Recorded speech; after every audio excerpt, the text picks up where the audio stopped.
नमस्कार दोस्तों, welcome you to GK tricks. इस वीडियो में हम रीट एग्जाम 2022 के लिए कलाम एकेडमी के द्वारा जो उदयपुर और कोटा के अंतर्गत 10 जुलाई को जो पेपर लिया गया था प्री रीट 3.0 का, उसमें जो एसएसटी के 60 क्वेश्चन पूछे गए थे वो हम इस वीडियो में देखने वाले हैं। तो आप देखिए, इन 60 क्वेश्चन को आप एक टेस्ट के रूप में लीजिएगा, क्योंकि जो देखिए इस 60 क्वेश्चन है ये कम्प्लीटली रीट सिलेबस के अकॉर्डिंग है। सारे प्रश्न आरबीएसई और एनसीईआरटी की पुस्तकों से उठाए गए हैं। तो इस टेस्ट को देने के बाद में आपको आपकी तैयारी का वास्तविक पता चल जाएगा। अगर आप 40 के आसपास भी अपना स्कोर या फिर इससे अधिक रख पाते हैं तो आप मान के चल सकते हैं कि आपकी तैयारी काफ़ी अधिक शानदार है। तो आप इस टेस्ट को ईमानदारी के साथ अटेम्प्ट करिएगा और अपने अधिक से अधिक फ्रेंड के साथ सजेस्ट भी जरूर करिएगा। चलिए इस वीडियो की शुरुआत करते हैं क्वेश्चन नंबर फर्स्ट से। 91 क्वेश्चन क्या है? संविधान सभा की प्रारूप समिति के अध्यक्ष कौन थे? राजेंद्र प्रसाद, भीमराव अंबेडकर, जवाहरलाल नेहरू या फिर वल्लभ भाई पटेल। मैं देखिए 5 सेकंड का आपको टाइम दूंगा, उसके बाद में इसका सही आंसर बता दूंगा। तो देखिए इसका सही आंसर क्या होगा? संविधान सभा की प्रारूप समिति के अध्यक्ष थे भीमराव अंबेडकर। सेकंड नंबर यहाँ पर सही होगा। आगे देखते हैं, किस संविधान संशोधन द्वारा संपत्ति के अधिकार को मौलिक अधिकार के रूप में समाप्त कर दिया गया? 24वां संविधान संशोधन 1971, 42वां संविधान संशोधन 1976, 44वां संविधान संशोधन 1978 और 52वां संविधान संशोधन 1985। देखिए सही आंसर क्या होगा? ऑप्शन नंबर सी, 44वें संविधान संशोधन के द्वारा जो मूल अधिकार था, संपत्ति का अधिकार, उसको मौलिक अधिकारों से हटा दिया गया था। तो आप ध्यान रखिएगा, उस समय 7 मौलिक अधिकार हुआ करते थे। 1978 के बाद में मौलिक अधिकारों की संख्या 6 हो गई है। तो आप ध्यान रखिएगा। राष्ट्रीय बाल अधिकार संरक्षण अधिनियम कब पारित किया गया? 2005, 2006, 2007 या फिर 2010। तो देखिए सही आंसर होगा ऑप्शन नंबर ए, 2005 के अंतर्गत। आगे चलते हैं। यहाँ पर प्रस्तावना में वर्णित गणराज्य शब्द से तात्पर्य है जनता द्वारा शासन संचालन, जनता के द्वारा चुने गए प्रतिनिधियों द्वारा शासन संचालन, निर्वाचित प्रधानमंत्री या फिर निर्वाचित राष्ट्रपति। तो देखिए सही आंसर क्या होगा? प्रस्तावना में जो गणराज्य शब्द वर्णित है इसका तात्पर्य होता है निर्वाचित राष्ट्रपति। आगे चलते हैं। यहाँ पर असत्य कथन कौन सा है वो बताना है। मौलिक कर्तव्य न्याय योग्य नहीं है, मौलिक कर्तव्य केवल नागरिकों के लिए है, मूल संविधान में मौलिक कर्तव्यों का कोई उल्लेख नहीं किया गया था, या फिर मौलिक कर्तव्य संविधान में 1978 में जोड़े गए। तो कौन सा यहाँ पर सही नहीं है वो बताना है। देखिए सही आंसर होगा ऑप्शन नंबर डी। देखिए जो मौलिक कर्तव्य हैं ये प्रथम बार जोड़े गए थे 42वें संविधान संशोधन 1976 में। कितने जोड़े गए थे? 10। यहाँ पर 1978 दे रखा है, इस कारण ये गलत है। बाद में जो 86वां संविधान संशोधन हुआ था 2002 में, उसमें 11वां मौलिक कर्तव्य संविधान में जोड़ा गया था। आगे देखते हैं। राष्ट्रपति के विरुद्ध महाभियोग की प्रक्रिया है विधायी प्रक्रिया, अर्ध विधायी प्रक्रिया, न्यायिक प्रक्रिया या फिर अर्ध न्यायिक प्रक्रिया। तो देखिए सही आंसर होगा ऑप्शन नंबर डी, अर्ध न्यायिक प्रक्रिया। और देखिए जो अनुच्छेद कौन सा है राष्ट्रपति के महाभियोग से संबंधित? तो 61वां। तो आप ध्यान रखिएगा। किस संविधान संशोधन के द्वारा मंत्रिपरिषद की सलाह राष्ट्रपति के लिए बाध्यकारी कर दी गई? तो ये किसके अंतर्गत की गई? 24वें संविधान संशोधन, 42वां, 44वां या फिर 91वां। तो देखिए सही आंसर क्या होगा? जो 42वां संविधान संशोधन है उसके अंतर्गत राष्ट्रपति के लिए मंत्रिपरिषद की सलाह मानना बाध्यकारी कर दिया गया था। तो आप ध्यान रखिएगा। और देखिए बाद में जब 44वां संविधान संशोधन हुआ उसमें एक चीज जोड़ी गई कि जो भी मंत्रिपरिषद का द्वारा जो ये विधेयक पास होते हैं उसको राष्ट्रपति एक बार पुनर्विचार के लिए वापस भेज सकता है। तो ये थोड़ा सा आप ध्यान रखिएगा। आगे यहाँ पर देखते हैं, किस अनुच्छेद के तहत सर्वोच्च न्यायालय एक अभिलेखीय न्यायालय है? तो कौन सा अनुच्छेद है? अनुच्छेद 126, 127, 128 या फिर 129? तो देखिए ये है अनुच्छेद 129। आगे यहाँ पर है, जिला स्तर पर राजस्व के मामलों का निर्णय किया जाता है, तो किसके द्वारा किया जाता है? जिला न्यायालय के द्वारा, सत्र न्यायालय के द्वारा, जिला कलेक्टर के द्वारा या फिर जिला उपभोक्ता मंच के द्वारा? देखिए सही आंसर क्या होगा? देखिए जिला स्तर पर राजस्व से संबंधित जो मामले होते हैं उनका निर्णय किया जाता है जिला कलेक्टर के द्वारा। सी नंबर यहाँ पर सही आंसर होगा। आगे देखते हैं यहाँ पर, राजस्थान में अब तक पंचायतों के चुनाव कितनी बार हो चुके हैं? तो कितनी बार हो चुके हैं? 11 बार, 10 बार, 9 बार या फिर 8 बार? तो देखिए इसका सही आंसर होगा 11 बार। पृथ्वी का जुड़वा ग्रह कौन सा है वो बताना है। बृहस्पति, शनि, शुक्र या फिर मंगल? तो देखिए सही आंसर होगा, पृथ्वी का जुड़वा ग्रह कहलाता है शुक्र। सी नंबर ऑप्शन यहाँ पर सही आंसर होगा। प्रमुख याम्योत्तर का मान होता है, कितना होता है? 90 डिग्री, 0 डिग्री, 180 डिग्री या फिर 82.5 डिग्री? तो देखिए सही आंसर होगा, प्रमुख याम्योत्तर जो कि ग्रीनविच शहर से होकर गुजरती है इंग्लैंड के, इसका मान होता है 0 डिग्री देशांतर। तो आप ये ध्यान रखिएगा, भारत का जो मानव अक्षांश रेखा है वो क्या है? 82.5 डिग्री। दक्षिणी गोलार्ध में पछुआ पवनें किस तरफ चलती हैं? देखिए काफ़ी अधिक इंपॉर्टेंट और शानदार क्वेश्चन है। ऑप्शन देखते हैं, दक्षिण पूर्व की ओर, दक्षिण पश्चिम की ओर, उत्तर पश्चिम की ओर या फिर उत्तर पूर्व की ओर? तो देखिए यहाँ पर दक्षिण गोलार्ध में पूछ रहे हैं, पछुआ पवन की जो स्थिति है वो किस तरफ ये चलती है वो आपको बताना है। तो देखिए सही आंसर क्या होगा? दक्षिणी गोलार्ध में पछुआ पवन जो होती है वो दक्षिण पूर्व की ओर चलती है। ए नंबर ऑप्शन यहाँ पर सही आंसर होगा। आगे देखते हैं, निम्न में से कौन सी धारा ठंडी है? गल्फ स्ट्रीम, क्यूरोसिवो, एंगुलहास या फिर बेंगुएला? तो देखिए सही आंसर होगा जो ऑप्शन नंबर डी है, बेंगुएला। ये एक ठंडी जलधारा है, बाकी यहाँ पर जितने भी तीनों जलधारा है ये गर्म है, तो इनके बारे में भी आप ध्यान रखिएगा। क्योटो प्रोटोकॉल कब से प्रभावी हुआ? 1997, 2000, 2005 या फिर 2012? तो देखिए क्योटो प्रोटोकॉल ये प्रभावी हुआ था 2005 से, तो सी नंबर ऑप्शन यहाँ पर सही आंसर होगा। आगे यहाँ पर देखते हैं, पागोंग तसो और सोमोरिरी और सोमुरिटी जो जिले हैं ये कहाँ पर है? कश्मीर हिमालय के अंतर्गत, कुमायूं हिमालय में, नेपाल हिमालय में या फिर असम हिमालय के अंतर्गत? तो देखिए यहाँ पर ये जो तीनों जिले हैं ये स्थित हैं कश्मीर हिमालय में। ए नंबर ऑप्शन यहाँ पर सही आंसर होगा।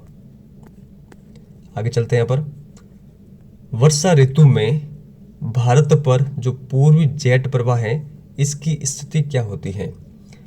8 डिग्री उत्तरी अक्षांश, 15 डिग्री उत्तरी अक्षांश, 30 डिग्री उत्तरी अक्षांश या फिर 35 डिग्री उत्तरी अक्षांश? तो इसका सही आंसर क्या होगा? देखिए इसका सही आंसर होगा ऑप्शन नंबर बी, 15 डिग्री उत्तरी अक्षांश। आगे देखते हैं, 16 या फिर 16 जो वन है वो कहाँ पर पाए जाते हैं वो बताना है। सुंदरवन डेल्टा के अंतर्गत, पीर पंजाल श्रेणी में, नीलगिरी अनायमलाई पहाड़ी पर या फिर दार्जिलिंग की पहाड़ी पर? देखिए सही आंसर होगा 16 वन ये पाए जाते हैं नीलगिरी अनायमलाई पहाड़ियों पर। तो आप ये ध्यान रखिएगा, नीलगिरी की सबसे ऊंची चोटी क्या है? डोडा बेटा है। अनायमलाई की सबसे ऊंची चोटी क्या है? अनायमुड़ी, जो कि दक्षिण भारत की सबसे ऊंची चोटी है। तो आप ये ध्यान रखिएगा। भारत में सर्वाधिक क्षेत्र पर पाई जाने वाली मृदा कौन सी है? अल्फिजोल, एरिडोजोल, एंटीजोल या फिर इंसेप्टिजोल? तो देखिए सही आंसर होगा ऑप्शन नंबर डी, इंसेप्टिसोल। आगे चलते हैं, सर्वाधिक जनसंख्या घनत्व वाला राज्य कौन सा है? उत्तर प्रदेश, बिहार, पश्चिम बंगाल या फिर महाराष्ट्र? तो देखिए, भारत में सर्वाधिक जनसंख्या घनत्व वाला राज्य है बिहार। ऑप्शन नंबर बी यहाँ पर सही आंसर होगा। तो आप ये ध्यान रखिएगा। और सबसे कम जनसंख्या घनत्व वाला भारत का राज्य कौन सा है? तो अरुणाचल प्रदेश। आगे देखते हैं, निम्न में से कौन से स्थान पर रिको द्वारा फूड पार्क विकसित नहीं किया गया है? अलवर, बीकानेर, गंगानगर या फिर कोटा? देखिए, सही आंसर होगा रिको के द्वारा फूड पार्क विकसित नहीं किया गया है। ऑप्शन नंबर बी, बीकानेर में। देखिए, 4 किए गए हैं 4 जगह पर, एक अलवर में, एक गंगानगर, एक कोटा और एक जोधपुर में। तो आप थोड़ा सा ध्यान रखिएगा। मरु महोत्सव का आयोजन होता है तो कहाँ पे होता है? जोधपुर में, बीकानेर में, जैसलमेर में या फिर बाड़मेर में? तो देखिए, सही आंसर क्या होगा? ऑप्शन नंबर सी, जैसलमेर के अंतर्गत। देखिए, मरु महोत्सव के अलावा 2 महोत्सव और होते हैं। एक है थार महोत्सव जो कि बाड़मेर में होता है, और एक होता है ऊंट महोत्सव जो कि बीकानेर में होता है। तो आप थोड़ा सा टाइम पीरियड भी ध्यान रखिएगा। जो ऊंट महोत्सव है वो सबसे पहले होता है, ठीक है, जनवरी माह के अंतर्गत। और बाद में, इसके बाद में कौन से होते हैं? उसके बाद होता है मरु महोत्सव और सबसे एंडिंग होता है थार महोत्सव। तो आप इसको किस प्रकार याद रख सकते हैं? समझिए कि ये राजस्थान का यहाँ पर मैप है। तो देखिए, सबसे ऊपर बीकानेर है, तो बीकानेर में क्या होता है? ऊंट महोत्सव। फिर सेकंड नंबर पर है बीकानेर के जस्ट नीचे है जैसलमेर, तो जैसलमेर में होता है मरु महोत्सव। और सबसे नीचे है बाड़मेर जहाँ पर थार महोत्सव मनाया जाता है। आगे देखते हैं, यहाँ पर न्यूनतम महिला साक्षरता वाला जिला कौन सा है? सिरोही, जालौर, प्रतापगढ़, बांसवाड़ा? देखिए, सही आंसर होगा यहाँ पर, महिला साक्षरता की बात कर रहे हैं तो सबसे कम साक्षरता वाला जिला है जालौर। अगर यहाँ पर महिला की जगह पुरुष होते कि न्यूनतम पुरुषों की साक्षरता वाला जिला कौन सा है, तो फिर इसका सही आंसर होता प्रतापगढ़। आगे देखते हैं, यहाँ पर जावर क्षेत्र प्रसिद्ध है। अब देखिए, क्वेश्चन पढ़ते आपके दिमाग में चांदी जरूर आया होगा, लेकिन ऑप्शन में चांदी है ही नहीं। तो ऑप्शन देखते हैं, टंगस्टन हेतु, लौह अयस्क हेतु, तांबा हेतु या फिर सीसा जस्ता हेतु? तो देखिए, जो जावर में जो प्रसिद्ध खाने हैं ये प्रसिद्ध हैं सीसा जस्ता के लिए। 3 नंबर ऑप्शन यहाँ पर सही आंसर होगा। और चांदी के लिए भी ये प्रसिद्ध है, तो ये थोड़ा सा आप ध्यान रखिएगा। आगे यहाँ पर देखते हैं, निम्न में से कौन सी नदी अरब सागरीय अपवाह तंत्र की है? जाखम, कोठारी, काली सिंध या फिर बेड़च? तो देखिए, सही आंसर क्या होगा? देखिए, जो काली सिंध है, कोठारी है और जो बेड़च हैं, ये सभी चंबल के अफवाह तंत्र के अंतर्गत शामिल होने वाली नदियां हैं। लेकिन जो जाखम है, जो कि माही की एक प्रमुख सहायक नदी है, ये किस ओर जाती है? अरब सागर की ओर। तो ये अरब सागरीय अफवाह तंत्र का हिस्सा है। जाखम इसका सही आंसर होगा। यदि उन्हें राजस्थान में एक जागीर की पेशकश की जाए तो वह इस गढ़ को चुनेंगे। कर्नल जेम्स टॉड ने यह किस दुर्ग के लिए कहा? कुंभलगढ़ का दुर्ग, मेहरानगढ़ का दुर्ग, तिमनगढ़ का दुर्ग या फिर भैंसरोडगढ़ का दुर्ग? देखिए, सही आंसर होगा ऑप्शन नंबर डी, भैंसरोडगढ़ का जो दुर्ग है जो कि चित्तौड़गढ़ में है, उसके लिए ये पेशकश की गई थी कर्नल जेम्स टॉड के द्वारा। तो आप ध्यान रखिएगा। कुंभलगढ़ कहाँ पर है? तो राजसमंद में, मेहरानगढ़ जोधपुर, तिमनगढ़ करौली और भैंसरोडगढ़ चित्तौड़गढ़ में है। आगे यहाँ पर है, निम्नलिखित में से किस महिला संत को राजस्थान की दूसरी मीरा के नाम से जाना जाता है? संत रानाबाई, संत कर्माबाई, संत गंगाबाई या फिर संत दयाबाई? देखिए, सही आंसर होगा संत रानाबाई को राजस्थान की दूसरी मीरा के नाम से जाना जाता है। इनका संबंध कहां से है? तो हरनावा नागौर से। आगे यहां पर है, यहां पर हमें सम्मिलित करना है। कुछ यहाँ पर कलाकार दे रखे हैं और उनका संबंध किस क्षेत्र से वो बताना है। तो फर्स्ट आप अटेम्प्ट करें इसे। तो देखिए, अब मैं आपको इसका सही आंसर बताता हूँ। देखिए, जो मांगीलाल मिस्त्री हैं, इनका संबंध है कावड़ कला से। हिसामुद्दीन, इनका संबंध है उस्ता कला से। कृपाल सिंह का है ब्लू पोर्ट्रेट से। और देवीलाल समरकाय कठपुतली से। तो इसका सही आंसर क्या होगा? देखिए एक का हो रहा है सेकंड, तो एक का सेकंड इसके अंतर्गत दे रखा है और सेकंड का फर्स्ट इन दोनों में दे रखा है। थर्ड का डी केवल इस ऑप्शन में दे रखा है, ठीक है, और फोर्थ का है थर्ड। तो सही आंसर क्या होगा? Option number D. तो मोस्ट इंपॉर्टेंट है, इनके बारे में आप ध्यान रखिएगा। इन चारों का संबंध किस कला से है? राजस्थानी चित्रकला की जन्मभूमि है मारवाड़, हाड़ौती, मेवाड़ या फिर ढूंढाड़? देखिए सही आंसर होगा राजस्थानी चित्रकला की भूमि मेवाड़ है। सी नंबर ऑप्शन यहाँ पर सही आंसर होगा। आगे देखते हैं यहाँ पर, निम्न में से सुमेलित नहीं है। यहाँ पर कुछ रचनाएं दे रखी है और उनके सामने लेखक, तो कौन सा सही नहीं है वो आपको पहले बताना है। वृक्षायुर्वेद, चक्रपाणि मिश्र, सेनानी, मेघराज मुकुल, बोल भारमली, सत्यप्रकाश जोशी और बातारी फुलवरी सूर्यमल मिश्रण? तो देखिए सही आंसर क्या होगा? सही आंसर होगा ऑप्शन नंबर डी। देखिए जो बातारी फुलवरी है ये पुस्तक है विजयदान देथा की, ना कि सूर्यमल मिश्रण की। सूर्यमल मिश्रण की एक प्रसिद्ध कृति है वीर सतसई, तो इसके बारे में आप थोड़ा सा ध्यान रखिएगा। बाकी जो ये तीनों रचना है और इनके लेखक है इनके बारे में भी आप ध्यान रखिएगा। बूंदी में कजली तीज का पर्व कब मनाया जाता है? तो देखिए कजली तीज को और किस नामों से जाना जाता है? कजली तीज, सातोड़ी तीज, बूढ़ी तीज। तो ये कब मनाई जाती है बूंदी के अंतर्गत? ऑप्शन यहाँ पर दे रखे हैं, श्रावण शुक्ल तृतीया, भाद्रपद कृष्ण तृतीया, भाद्रपद शुक्ल तृतीया, चैत्र शुक्ल तृतीया। देखिए सही आंसर क्या होगा? देखिए इसे बड़ी तीज भी कहते हैं, थोड़ा सा आप ध्यान रखिएगा। सही आंसर होगा कजली तीज या फिर बड़ी तीज।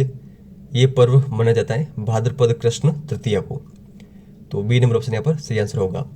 छोटी तीज कब मनाई जाती है? तो देखिए छोटी तीज श्रावण शुक्ल तृतीया को मनाई जाती है, जो कि जयपुर की काफी अधिक फेमस है। राजस्थान के एकीकरण के द्वितीय चरण में कौन सी रियासत शामिल नहीं थी? कोटा, बीकानेर, शाहपुरा या फिर बांसवाड़ा? तो देखिए सही आंसर क्या होगा? Option number B. देखिए बीकानेर को तो चौथा चरण था उसमें जोड़ा गया था, बाकी जितने भी यहाँ पर दे रखे हैं ये दूसरे चरण में राजस्थान में शामिल हुए थे। तीसरे चरण में राजस्थान में कौन सी रियासत शामिल हुई थी? तो मेवाड़। आगे यहाँ पर देखते हैं, अर्जुनलाल शेट्टी के संबंध में निम्न में से कौन सा कथन असत्य है? इनकी कर्म स्थली कोटा थी, इन्होंने वर्धमान विद्यालय की स्थापना की, इन्हें वेलूर जेल में रखा गया था, इन्होंने शूद्र मुक्ति और स्त्री मुक्ति नामक पुस्तकें लिखी थी। देखिए अर्जुनलाल शेट्टी के संबंध में जो असत्य कथन है वो है ऑप्शन नंबर ए। इनकी जो कर्मस्थली थी वो कोटा थी, यहाँ पर ये गलत है। देखिए इनका अधिकतर जो काम है वो जयपुर के अंतर्गत और अजमेर में हुआ था, ना कि कोटा में। तो ये आप ध्यान रखिएगा, ऑप्शन नंबर ए यहाँ पर गलत होगा। बाकी जितने भी सही कथन है इनके बारे में आप ध्यान रखिएगा। तो देखिए वर्धमान विद्यालय का कई बार क्वेश्चन आ चुका है कि इसकी स्थापना किसने की है, ये पुस्तकें किन के द्वारा लिखी गई है, इनको किस जेल में रखा गया था, तो ये इंपॉर्टेंट फैक्ट है। आगे देखते हैं, डूंगरपुर प्रजामंडल की स्थापना कब और किसके द्वारा की गई? 1942 में भोगीलाल पांड्या के द्वारा, 1942 में मीठालाल व्यास के द्वारा, 1944 में भोगीलाल पांड्या के द्वारा या फिर 1944 में मीठालाल व्यास के द्वारा? तो देखिए सही आंसर क्या होगा? ऑप्शन नंबर सी, 1944 में भोगीलाल पांड्या के द्वारा डूंगरपुर प्रजामंडल की स्थापना की गई थी। आगे देखते हैं यहाँ पर, देखिए ये काफ़ी अधिक शानदार क्वेश्चन है, क्रम के अकॉर्डिंग इसको यहाँ पर जमाना है। तो क्या क्या दे रखे हैं? मेवाड़ मुगल संधि, चारुमती विवाह, देवबरी समझौता और हुरडा सम्मेलन। तो आप इस क्वेश्चन को अटेम्प्ट जरूर करिएगा अच्छे से। तो देखिए अब मैं आपको इसका सही आंसर बता देता हूँ। देखिए सबसे पहले मेवाड़ मुगल संधि हुई थी, तो देखिए इससे हमारा ये जो क्वेश्चन है वो सही हो जाता है। तो ए नंबर इसका सही हुआ। देखिए ये यहाँ पर दे रखा है क्योंकि इसमें सबसे पहले फर्स्ट दे रखा है, बाकी किसी ऑप्शन में फर्स्ट नहीं है। सेकंड नंबर पर होगा चारुमती का विवाह, थर्ड नंबर पर होगा देवबरी समझौता जो कि 1708 ईस्वी में हुआ था, और सबसे एंड में हुरडा सम्मेलन, इसके बारे में मैंने आपको काफ़ी बार बता रखा है। 17 जुलाई 1734। तो सही आंसर क्या होगा हमारा यहाँ पर? ऑप्शन नंबर ए, 1 2 3 4। आगे देखते हैं यहाँ पर 1857 की क्रांति के समय मारवाड़ रियासत का शासक था सरदार सिंह, हनुमंत सिंह, गज सिंह, तख्त सिंह। देखिए सही आंसर होगा ऑप्शन नंबर डी, तख्त सिंह 1857 की क्रांति के समय मारवाड़ रियासत के शासक थे। तो आप ध्यान रखिएगा। बीकानेर के उस समय शासक कौन थे? तो सरदार सिंह। तो आप ध्यान रखिएगा। और राजस्थान एकीकरण के समय मारवाड़ के शासक कौन थे? तो हनुमंत सिंह। सिवनी जनपद की राजधानी थी अहिछत्रपुर, मध्यमिका, नगर या फिर मथुरा। तो देखिए सही आंसर क्या होगा? सिवनी जनपद की राजधानी थी मध्यमिका। तो बी नंबर ऑप्शन यहाँ पर सही आंसर होगा। मध्यमिका कहाँ पर है? चित्तौड़गढ़ में। सिंधु घाटी सभ्यता किस युग की सभ्यता है? पाषाणकालीन, कांस्य युगीन, ताम्र युगीन या फिर लोह युगीन। तो देखिए सही आंसर होगा सिंधु घाटी जो सभ्यता है ये है कांस्य युगीन सभ्यता। गद्य व पद्य दोनों में रचित वेद कौन सा है? ऋग्वेद, यजुर्वेद, सामवेद या फिर अथर्ववेद। देखिए गद्य और पद्य दोनों के अंतर्गत लिखा गया जो वेद है वो है यजुर्वेद। तो ऑप्शन नंबर बी यहाँ पर सही आंसर होगा। आगे देखते हैं फिर निम्न में से कौन से जैन धर्म के त्रिरत्न कहलाते हैं? सम्यक ज्ञान, सम्यक दर्शन, सम्यक चरित्र या फिर सम्यक वाणी। देखिए 1-2 दिन पहले मैंने एनसीईआरटी का जो 6 to 8 का हिस्ट्री का मैराथन वीडियो डाला था उसमें ये सारे फैक्ट हमने कवर किए थे। तो सही आंसर क्या होगा? देखिए जैन धर्म के त्रिरत्न कहलाते हैं सम्यक ज्ञान, सम्यक दर्शन और सम्यक चरित्र। यहाँ पर देखिए 4th नंबर गलत होगा, सम्यक वाणी इसमें शामिल नहीं है। तो हमारा सही आंसर क्या होगा? ऑप्शन नंबर सी, 1 2 और 3। आगे यहाँ पर है वृहत्तर भारत में भट्टार गुरु की जो मूर्ति है वो किस स्थान से प्राप्त हुई है? तो देखिए जो आरबीसी का मैराथन वीडियो डाला था 6 to 10 का उसके अंतर्गत ये सारे फैक्ट इंक्लूड है। सुमात्रा, कंबोडिया, जावा या फिर मले प्रायद्वीप। तो देखिए जो भट्टार गुरु की प्रसिद्ध मूर्ति है जो कि अगस्त्य ऋषि के जो अगस्त्य ऋषि है उनकी मूर्ति मानी जाती है। तो ये हमें प्राप्त हुई है जावा से। ऑप्शन नंबर सी यहाँ पर सही आंसर होगा। लोरो जंगरंग के जो मंदिर है वो भी यहीं पर है। तो आप ध्यान रखिएगा। निम्नलिखित में से कौन सा युग्म सही सुमेलित नहीं है वो बताना है। नालंदा विश्वविद्यालय, कुमारगुप्त प्रथम, प्रयाग प्रशस्ति रवि कीर्ति, गुप्त काल में नवरत्न चंद्रगुप्त द्वितीय, भारत का नेपोलियन समुद्रगुप्त। तो देखिए सही आंसर क्या होगा? Option number B. देखिए प्रयाग प्रशस्ति इसके लेखक है हरिसेन, ना कि रवि कीर्ति। तो आप ध्यान रखिएगा। बाकी जितने भी अवधि दे रखे हैं ये सभी सही है। नालंदा विश्वविद्यालय की स्थापना कुमारगुप्त प्रथम के द्वारा की गई थी। जो चंद्रगुप्त द्वितीय हैं इसके दरबार में नवरत्न थे और समुद्रगुप्त को भारत का नेपोलियन कहा जाता था।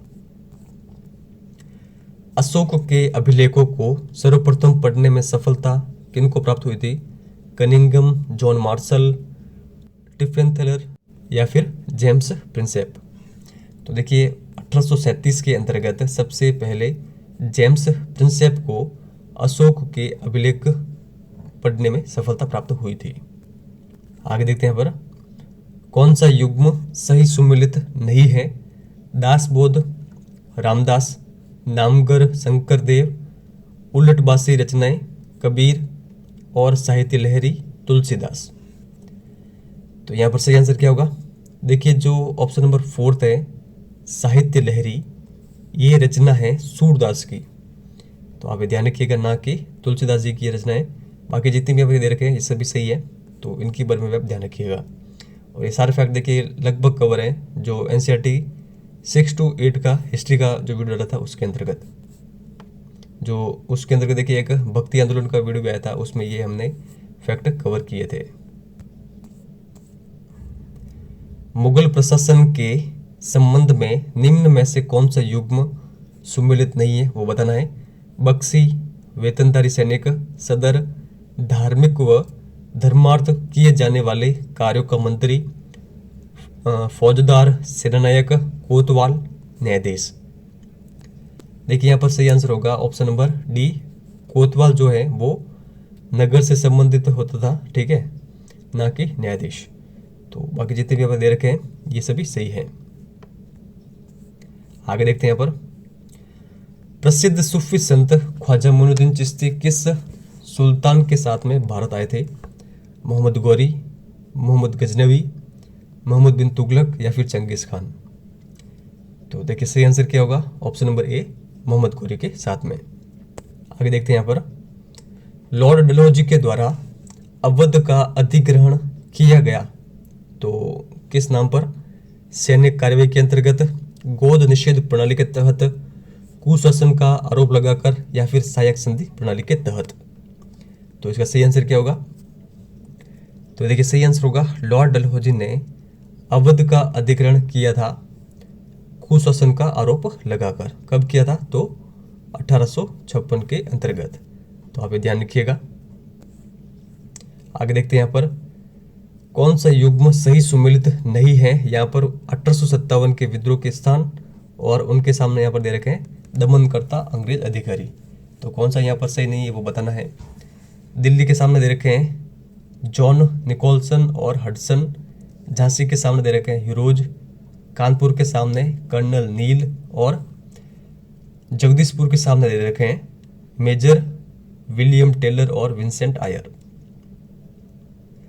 तो देखिए सही आंसर होगा, कानपुर से संबंधित नहीं थे कर्नल नील। तो सही आंसर क्या होगा यहाँ पर हमारा? Option number C. तो देखिए जो कानपुर है, कानपुर में विद्रोह का जो दमन है वो किया गया था किसके द्वारा? कैंपवेल के द्वारा। तो थोड़ा सा आप ध्यान रखिएगा। और आगे यहाँ पर है, फिर यहाँ पर देखिए सही सुमेलित करना है। कुछ आंदोलन दे रखे हैं और उनके जो स्टार्टिंग करने वाले प्रेरणा। तो देखिए इसका सही आंसर क्या होगा? आई होप आपने इसको अटेम्प्ट कर लिया होगा। तो देखिए इसका सही आंसर होगा, देखिए जो अणुव्रत आंदोलन है ये आप सभी को पता है, आचार्य तुलसी का है। सतनामी आंदोलन यह है घासीदास का। स्वाभिमानी आंदोलन है E.V. रामास्वामी नायकर का। और मंदिर प्रवेश आंदोलन है भीमराव अंबेडकर का। तो इसका सही आंसर क्या होगा? देखिए फर्स्ट एक का क्या हो रहा है? एक का हो रहा है सेकंड, तो एक का सेकंड दो ऑप्शन में दे रखे हैं। फिर यहाँ पर दो का फर्स्ट हो रहा है, तो दो का फर्स्ट केवल इस ऑप्शन में दे रखा है। तो ऑप्शन नंबर डी इसका सही आंसर होगा। आगे देखते हैं, निम्नलिखित में से कौन सा युग्म सुमेलित नहीं है वो बताना है।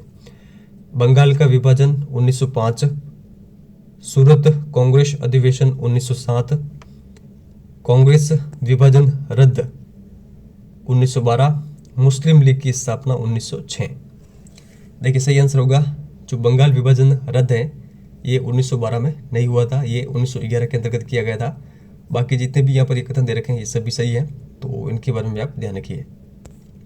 आगे देखते हैं, मूल्यांकन प्रक्रिया में केवल बच्चों की क्षमताओं का मूल्यांकन नहीं होता बल्कि शिक्षक की शिक्षण प्रक्रिया का भी मूल्यांकन होता है।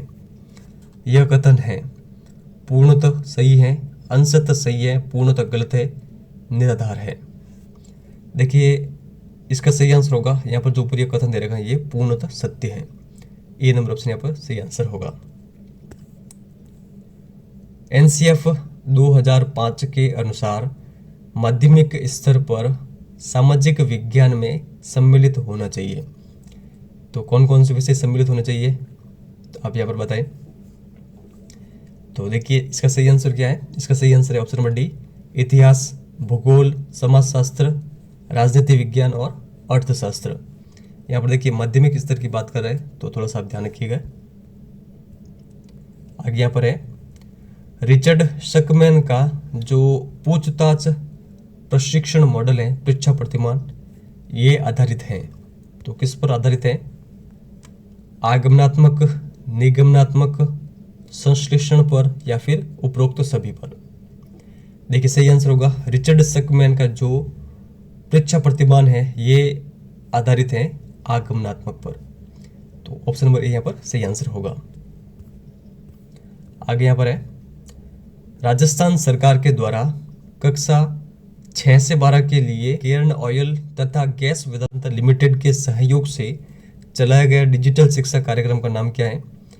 ई शिक्षा, दीक्षा, हवा महल, मिशन समर्थ। तो देखिए सही आंसर होगा ऑप्शन नंबर ए, ई कक्षा। आगे यहाँ पर है, निम्नलिखित में से प्रोजेक्ट कार्य का अंतिम चरण कौन सा है वो बताना है। नियोजन, क्रियान्वयन, मूल्यांकन या फिर अभिलेखन रिकॉर्डिंग। तो देखिए सही आंसर क्या होगा, जो प्रोजेक्ट कार्य है इसका अंतिम सोपान या फिर चरण होता है अभिलेखन या फिर रिकॉर्डिंग। सामाजिक विज्ञान की कक्षा में शिक्षण कार्य होना चाहिए गहन, पारस्परिक क्रिया द्वारा, एक पक्षीय, व्याख्यान विधि द्वारा। तो देखिए सही आंसर क्या होगा, ऑप्शन नंबर बी, पारस्परिक क्रिया के द्वारा। आगे यहां पर देखते हैं, सामाजिक विज्ञान के शिक्षक के द्वारा सौर मंडल पढ़ाने के बाद विद्यार्थियों से सौर मंडल का मॉडल बनाने के लिए कहा गया। यहां शिक्षक किस संज्ञानात्मक उद्देश्य का मापन करना चाह रहा है? ज्ञान, अवबोध, अनुप्रयोग या फिर विश्लेषण। तो देखिए यहाँ पर सही आंसर क्या होगा, तो देखिए सही आंसर होगा ऑप्शन नंबर सी, अनुप्रयोग। आगे देखते हैं, सामाजिक विज्ञान की कक्षा में सहायक सामग्री का प्रयोग किया जाता है साध्य के रूप में, साधन के रूप में, मनोरंजन के लिए या फिर उपरोक्त सभी में। देखिए सही आंसर होगा, देखिए सामाजिक विज्ञान की कक्षा में सहायक सामग्री का उपयोग साध्य के रूप में तो बिल्कुल भी नहीं होता है, तो डी नंबर ऑप्शन भी इसका गलत हो जाएगा। तो इसका सही आंसर तो देखिए ये है साधन के रूप में, तो सी नंबर भी ऑप्शन गलत हो जाता है। तो आप ध्यान रखिएगा, सहायक सामग्रियों का प्रयोग होता है साधन के रूप में। आगे देखते हैं यहाँ पर, ये हमारा सेकंड लास्ट क्वेश्चन है, अधिगम के प्रतिफल की विशेषता नहीं है, तो कौन सी नहीं है वो बताएं। यह उत्पाद प्रधान है, प्रक्रिया प्रधान नहीं। यह एक प्रकार का जांच बिंदु है। यह कक्षावार व विषयवार होता है। इसके अंतर्गत पाठ्यचर्या की अपेक्षा की गई है, जिससे एक समय अंतराल में प्राप्त किया जाता है। तो देखिए जो अधिगम के प्रतिफल है इनकी जो विशेषता नहीं है वो है ऑप्शन नंबर फर्स्ट, यह उत्पाद प्रधान है, प्रक्रिया प्रधान नहीं, ये गलत है। बाकी यहाँ पर जितने भी दे रहे कथन तीनों ये सही है। और ये हमारा अंतिम प्रश्न है, एक परीक्षण जिस उद्देश्य के मापन के लिए निर्मित किया जाता है, यदि वह उस उद्देश्य का मापन करे तो यह गुण क्या कहलाता है? वैधता, विश्वसनीयता, वस्तुनिष्ठता या फिर व्यापकता। तो देखिए सही आंसर क्या होगा, देखिए यहाँ पर कुछ मैं थोड़ा सा आपसे डिस्कस कर लेता हूँ, आंसर इसका थोड़ा सा बाद बताऊंगा। देखिए एक तो ये प्रश्न बनता है कि किस प्रकार के प्रश्नों के अंतर्गत व्यापकता का गुण सम्मिलित होता है। तो आप हमेशा ध्यान रखिएगा, जो वस्तुनिष्ठ प्रश्न होते हैं, जैसे कि यहाँ पर जो क्वेश्चन है ये वस्तुनिष्ठ फॉर्मेट में ही है, तो इस प्रकार के जो प्रश्न होते हैं इनमें व्यापकता का गुण सर्वाधिक होता है। कैसे? देखिए जो इस प्रकार के जो प्रश्न पत्र होते हैं इनमें आप प्रत्येक क्षेत्र के क्वेश्चन को इंक्लूड कर सकते हैं, ठीक है, तो इसकी व्यापकता काफ़ी अधिक होती है। और जो निबंधात्मक होते हैं उनमें व्यापकता का गुण बिल्कुल मतलब कम पाया जाता है, तो आप ध्यान रखिएगा। और इसका अब देखिए जो सही आंसर है वो है ऑप्शन नंबर ए, वैधता। एक परीक्षण जिस उद्देश्य के मापन के लिए निर्मित किया गया है, अगर वो उस उद्देश्य का मापन कर पाता है तो वो है वैधता। अब ध्यान रखिएगा। और विश्वसनीयता क्या है? कोई भी एक परीक्षण है, ठीक है, उसके अंतर्गत उस स्टूडेंट ने समझिए कि 142 नंबर प्राप्त किए, बाद में कि सेम टेस्ट को अलग अलग टीचरों के द्वारा अलग अलग टाइम में लिया गया, तब भी वो समान स्कोर रहता है, यानी प्रत्येक परिस्थितियों में समान स्कोर रहे, तो वो क्या है फिर विश्वसनीयता। तो ये थोड़ा सा आप ध्यान रखिएगा। और इस प्रकार के क्वेश्चन 100% रिट एग्जाम आते हैं, चाहे हिंदी की शिक्षण वीडियो में पूछ लिया जाए या फिर आपसे एसएसटी की शिक्षण वीडियो में पूछ लिया जाए, तो इनको आप अच्छे से एक बार पढ़ के जाइएगा। तो आपका जितना भी स्कोर रहा है इन 60 प्रश्नों में से वो आप कमेंट सेक्शन में लिख के जरूर बताइएगा। और आप सभी के लिए बेस्ट ऑफ लक मैं यहाँ पर कहना चाहूँगा। देखिए, हमेशा मोटिवेट रहेगा। अगर आप इस समय पॉजिटिव रहकर अपनी तैयारी थोड़ी बहुत करेंगे तो काफ़ी अच्छी स्थिति में आप रहेंगे। अगर आप देखिए ये सोचेंगे कि मेरा होगा नहीं होगा, मेरा होगा नहीं होगा, तो आपकी तैयारी भी अच्छी नहीं होगी और आपका पेपर भी ख़राब हो सकता है। जब देखिए इंसान कंप्लीटली मोटिवेट रहता है और ये सोचता है कि मेरा पेपर अच्छा होगा, तो फिर उसका पेपर सच में अच्छा ही होता है। तो फर्स्ट तो आपको पॉजिटिव रहना है, तभी आपका जो पेपर है रीट पात्रता का वो अच्छे से होगा। उसके बाद में जो भी पेपर होंगे उनके लिए भी आपको पॉजिटिविटी तो रखनी ही होगी। तो इस वीडियो में इतना ही। अपने अधिक से अधिक फ्रेंड को इस टेस्ट के बारे में अवगत जरूर करवाइएगा और अगर आप चैनल पर नए हो तो चैनल को सब्सक्राइब जरूर करिएगा। आपके लिए देखिए कंप्लीट राजस्थान जीके का एक वीडियो जल्द आने वाला है, ठीक है। 6 to 10 का मैराथन वीडियो रहेगा, उसमें कंप्लीट राजस्थान जीके आपका कवर होगा। लगभग 20 प्रश्नों का ये मैटर होगा जो कि आपको रीट एग्जाम में देखने को मिलेंगे। और आज का जो ये आपने पेपर दिया है इसमें से 40+ क्वेश्चन जो हमारी एनसीईआरटी और आरबीसी की क्लासेस थी उनमें से शामिल है।